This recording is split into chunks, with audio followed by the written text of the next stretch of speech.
So, a couple of days before this, I had gotten a call from a buddy of mine. His name is Bullet. He also has his own YouTube channel, which deals with overlanding and bushcraft and camping and trail riding and so forth.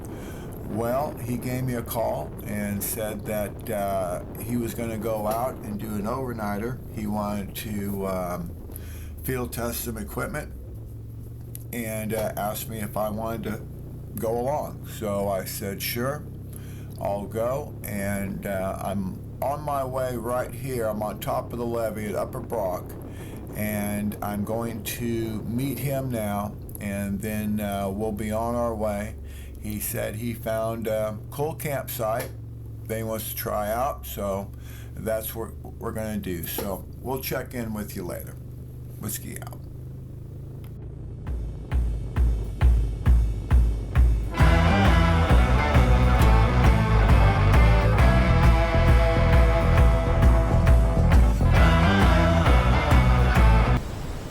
Stay with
This is the next morning, and Bullet's making breakfast, and it's not real cold. It was about 48 degrees at that time, a little cool. But anyway, we sit down to have our breakfast, and we just start talking about things, and it turns into a conversation for, let's say, beginners that are just starting out in this, and they want to learn how to do things. So it's just Bullet and I talking about our experiences and what we recommend and what's worked for us, and so on and so forth. So let's listen in on that and see how that conversation goes.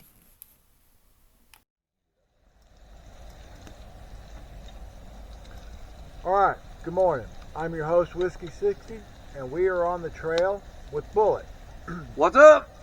I'll post a link to Bullet's channel, but Bullet and I have known each other for a little while now, well, longer than a little while, and we both share the same interest, and he has some amazing skills that we'll talk about. We might get to show you some, but basically this is just an impromptu video of doing what we do. We love being on the trail, we love overlanding, we love camping, we do some bushcraft, and all types of things like that. So as you can see, Bullet is making us breakfast. I think we're having bratwurst and bacon and some eggs, and we're just gonna go on, and we'll just have a little session here of sharing maybe some knowledge and some information that maybe you can use and take away, and we hope you enjoy it. So I think we're finally finished setting up camp about 8:30 or 9 o'clock. Yeah, it was pretty close. Yeah, and then we ate. Well, you can tell them. Go ahead. I didn't mean to interrupt. What do we? Oh no. Whiskey made some amazing deer meat last night. Obviously over the fire. It was probably the most tender meat I've legitimately ever had. Just solid meat, no fat, spices. no spices whatsoever. Yeah. It was amazing. So, but we just set this up. I have the tent in the hall. Bullet, why don't you tell them a little bit about your channel and some of the videos you made and some of the excursions that you've been on. Well, there's only 3 videos that are up there actually right now. Had some personal stuff going on. Took me a little while to get back into the swing of editing out the videos and whatnot. So a couple of the excursions I've been on went from Brock Creek all the way into Oklahoma. And then I extended that and went all the way into Colorado. That was pretty good. That was a pretty good ride. The biggest one that we did on the channel is Bullet's OHV Adventures. The one video pertaining to what we've got is we did myself, Clayton, Paul, and Paul's son Skylar. Came up with a trail system where we just linked a bunch of trails and stuff, and we called it the OHMT, the Ozark Highland Mountain Trail. It was a 4-day adventure, 429 miles, 119 water crossings. The first video that's up there that's about it is basically what Clayton and I did with our machines in prepping.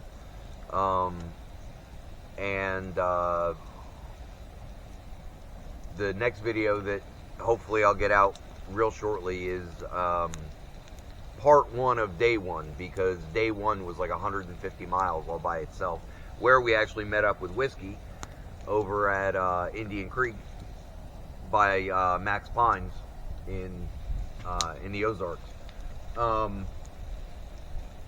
So that's pretty much the big adventures that the 3 that really I've been on.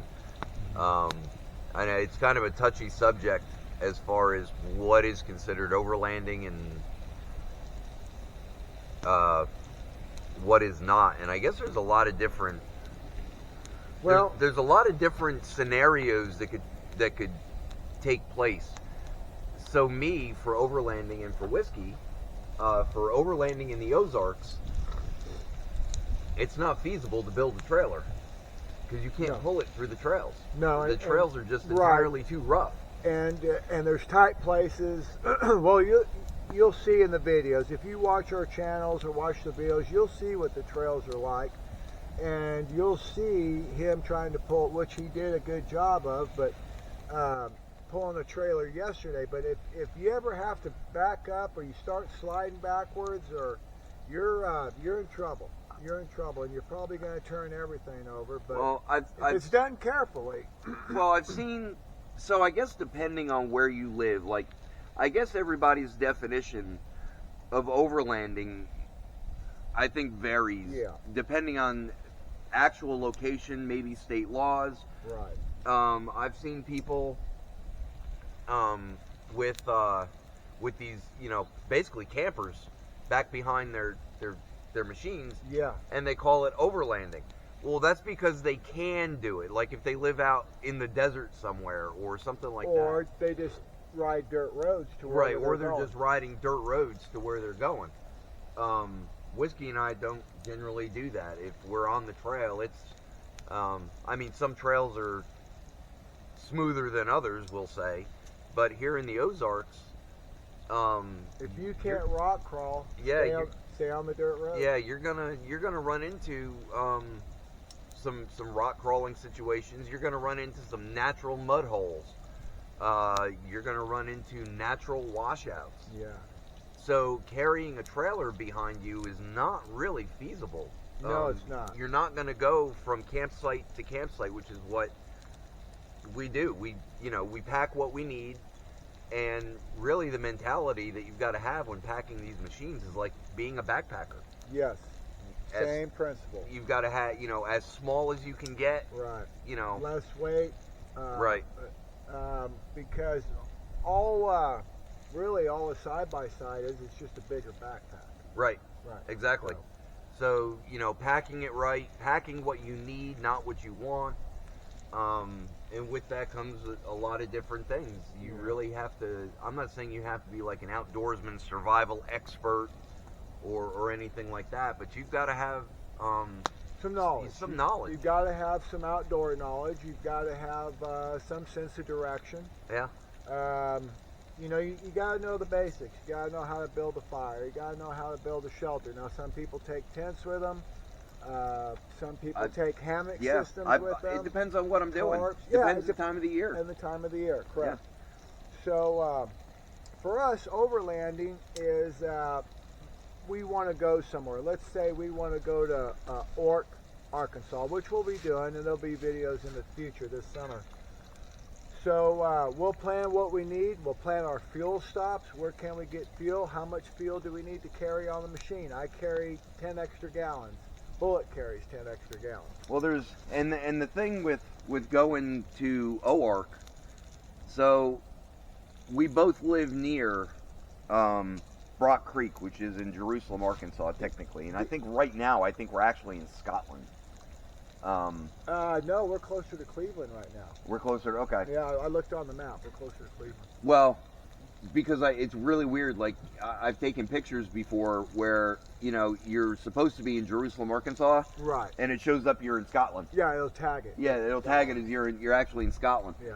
But well, anyway, so you guys can look on a map, Jerusalem, Arkansas, and Scotland, and see where all these areas are. I just want to mention one thing after I interrupted Bullet is Scotland is on the Trans-American Trail. And there's a store there, and they keep a log of all the people that come down. Well, it's the spur of the Trans-American Trail, right? Yeah. That goes through Scotland, Yep. right? And it comes right up through here. I think is it Granny Gap Road? I think Granny Gap Road. Yeah. Right up, so, anyway, and they keep a log there from people from all over the world run that Trans-American Trail. But anyway, that's just a little tidbit of tourist information. Scotland stores got hubcap hamburgers. They got excellent catfish dinners. You can see one of my videos, the catfish dinner run. But anyway, I'm sorry I interrupted. No. Bullet, you go ahead and finish telling what you were telling. I can't remember where we were at. Part of getting old. Overlanding. Oh, yeah. And different methods. So going from here to OARC, there's only 2 places that you're gonna get gas. So there's a lot that goes into the difference between overlanding, like in a Jeep. That's right. You can go And like we've done it in Jeeps too. We that was what we were not doing. me. He's done it. Yeah. Okay. So overlanding in a Jeep, you've got a lot more storage area. You got a lot bigger gas tank, and you have the ability to get on highways to get whatever it is you need. But what can't you do in an overlanding Jeep that you can do overlanding in these machines? Well, obviously the ATV trails. And so what I've noticed when we did the OHMT, we did the Ozark Highland Mountain Trail, and I can get into. You want more coffee? Yeah, please. And I got plenty of bacon. Okay. The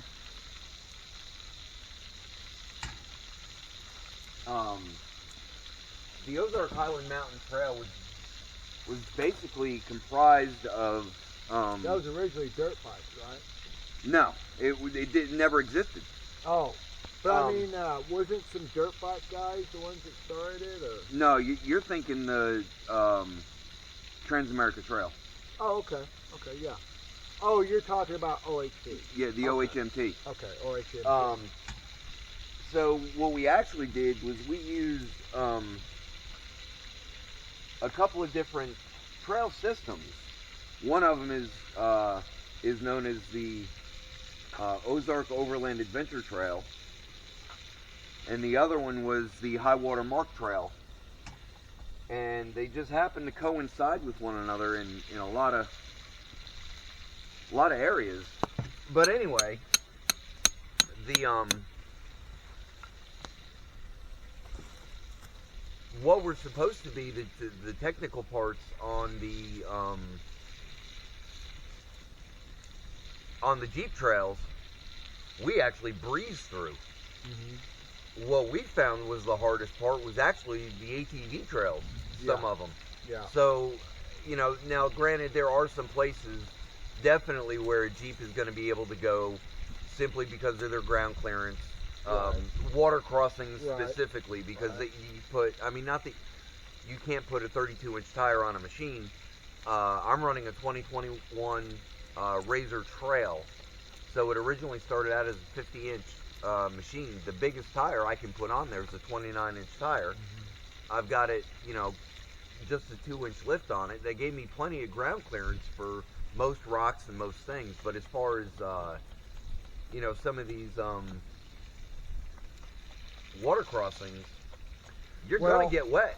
Well, with my machine, according to the manual, the deepest water that I can cross is 23 inches. So I round up to 24 inches. And at 24 inches, there's water coming into the floorboards.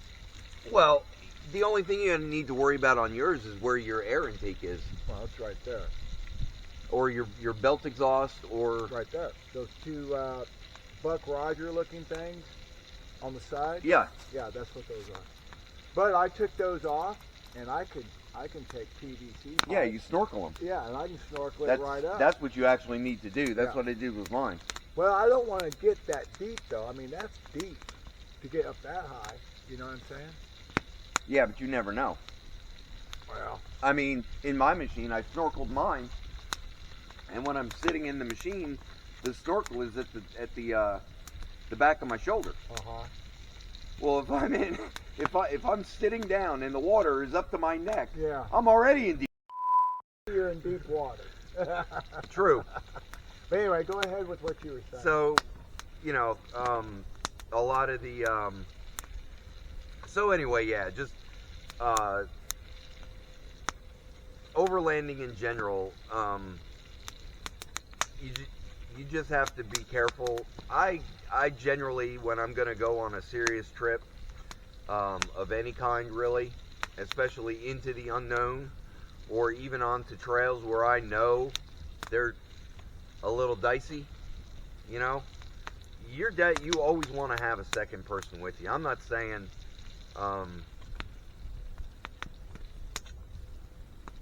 if nothing else, someone that can go get help. Yeah. Worst case scenario. Yeah, a second machine to, you might need. Now, let me interrupt you real quick. I go by myself a lot also, okay? And I just want to plug this device because it's a good device. It works well. This is, let me get it on my pocket here.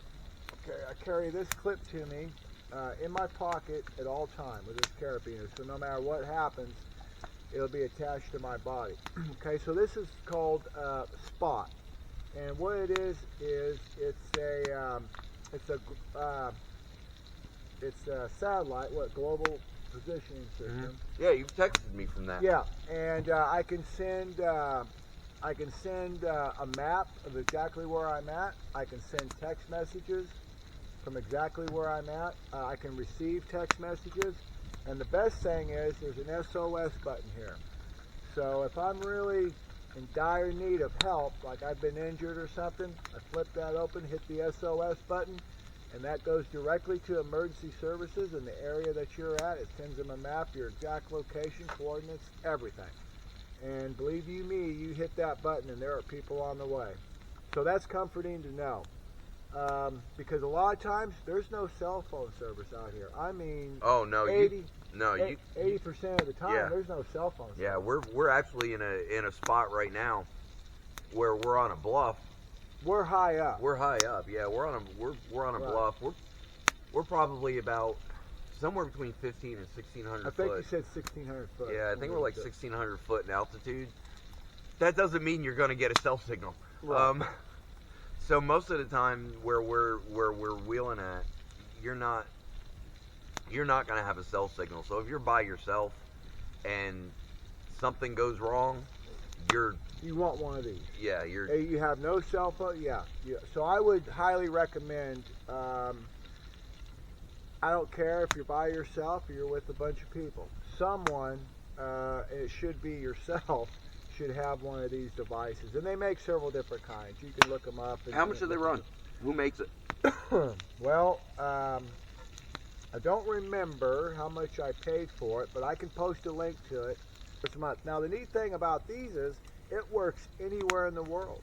You're going on vacation to France or Germany or wherever it is you're going, and you run into an area where you don't have cell phone service. Well, you can use a text message to let people know you're okay, where you're at. You get in a bad car accident over there in Europe, you don't know who to call. Okay, it's a foreign country.